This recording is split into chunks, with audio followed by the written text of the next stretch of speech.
بسم اللہ الرحمن الرحیم۔ السلام علیکم۔ آج کا موضوع ٹینشن اصل میں مردوں کا عورتوں کے حق پہ ڈاکہ مارنا اور عورتوں کا مردوں کی خوشیوں پہ ڈاکہ مارنے کی سزا کے طور پہ جو علامت پیدا ہوتی ہے اسے ٹینشن انگزائٹی کہتے ہیں۔ اگر فطرت کے مطابق عورت مرد کے حقوق کی طرف مائل ہو جائے اور مرد صرف عورتوں کے حقوق کی طرف مائل ہو جائیں تو یہ مرز رفع ہو جاتی ہے۔ بعض اوقات شادی شدہ جوڑوں میں یہ علامت پائی جاتی ہے، ان کی بھی وجہ بے رغبتی یا تعلق کا توڑ دینا ہوتی ہے، ایک دوسرے پہ توجہ نہیں دیتے، جس کی سزا میں ایک مرض لاحق ہوتی ہے جسے ٹینشن کے نام سے پکارتے ہیں۔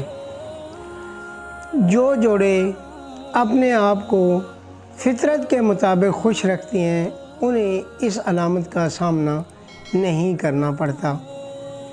آپ میری مدعا کو سمجھ گئے ہوں گے، کیونکہ اس کو اس سے زیادہ واضح نہیں کیا جا سکتا۔ یہ بھی بے حیائی کے زمرے میں شامل ہو رہی ہے، مگر سمجھانے کے لیے کچھ نہ کچھ بولنا پڑتا ہے۔ اب رہی بات یہ کہ جب اپنے شوہر اپنی بیوی کو خوش نہیں کر سکتے تو وہ ٹینشن کی زد میں آ جاتی ہے، اسے یہ علامت پیدا ہونا شروع ہو جاتی ہے، اور جوں اس میں وقفہ بڑھتا رہتا ہے تو پھر وہ ٹرینکولائزر یعنی میڈیسن کا سہارا لے کے اپنے آپ کو صحت مند رکھنے کی کوشش کرتی ہے، مگر یہ نہیں کر پاتی۔ جن لڑکیوں کی شادی نہیں ہو پاتی، 16 سال سے شادی کی خواہش پیدا ہو جاتی ہے اور ان کے ماں باپ ابھی یہ سمجھتے ہیں کہ ہماری بچی آج پیدا ہوئی ہے۔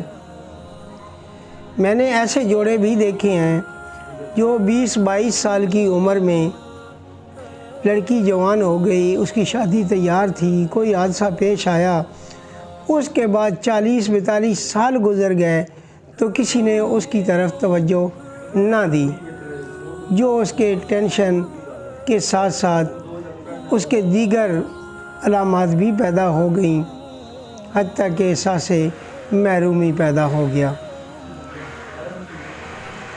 یہ ایک اشارہ تھا جو آپ سمجھ چکے ہوں گے، اور پوری کوشش کے بعد آپ اس پہ کارگر ہونے کی کوشش کریں۔ جلد از جلد جوڑوں کا انتخاب کریں اور انہیں حقیقی خوشیوں کی طرف مائل کر دیں تاکہ وہ اپنی پرسکون زندگی طرف لوٹ جائیں۔ یہ سبب زیادتی یعنی ودی عضلاتی تحریک کا مظہر ہے، اور اس میں شدت جذبات ہوتے ہیں۔ ان جذبات کو کنٹرول کرنے کے لیے لڑکے ایچ پی کا سہارا لیتے ہیں اور لڑکیاں فنگر انسلٹ کا سہارا لے کے اس کو پائے تکمیل تک پہنچاتی ہیں۔ اس کو کنٹرول کرنے کے لیے ایسی بارد چیزیں استعمال کروائیں جس سے یہ احساس کم ہو جائے، اور جو ہی یہ شدت کم ہوتے ہی اس مرض سے چھٹکارا حاصل ہو جائے گا۔ اس کے لیے مردوں کو کشتہ نکرہ ہمدرد کا بنا بنایا مل جاتا ہے، اس کا استعمال کریں۔